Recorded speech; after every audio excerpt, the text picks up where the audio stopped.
mindfulness and insight on your phone. We do so much on our phones these days, which gives us a great opportunity to practice mindfulness and self-awareness. To practice mindfulness, when looking at something on the screen, know that we're looking and think to ourselves, looking.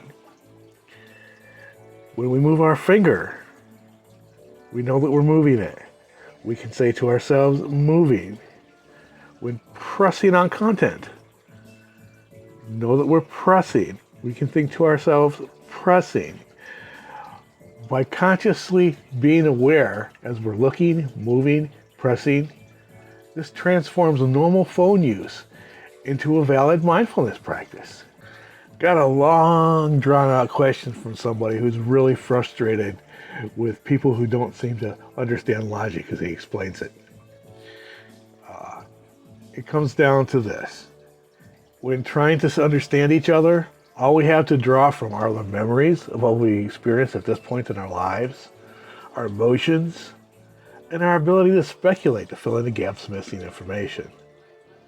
We can have vastly different life experiences and different emotions concerning the very same topics and different assumptions based on them. So the same sentiments and sometimes even the same words can mean something very different to different people. You can practice mindfulness and insight online. You can do this. Just browse normally or doom scroll or whatever your normal online habits are. When we move our pointer to a place on the screen, know that we're moving it. We can say to ourselves, moving. When we click on a link, know that we are clicking. We can say to ourselves, clicking. When looking at something on the screen, we know we're looking. We can think, looking. Practicing in this way can help us become more self-aware and less self-absorbed. So today's question is, can meditation change a person? Well, meditation works by replacing our current mental habits with new ones through repetition. Think of it like a software upgrade. Is it the same computer? Another question, what happens if you meditate too long? Well, the first thing is you'll probably have difficulty keeping up your concentration. Second, you might get very uncomfortable depending on your posture. And the third, well, within 30 minutes, blood begins to pool in our feet, legs, and seat, decreasing the amount of blood flowing through the brain.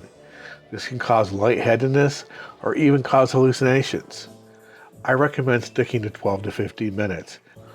What is the power of the subconscious?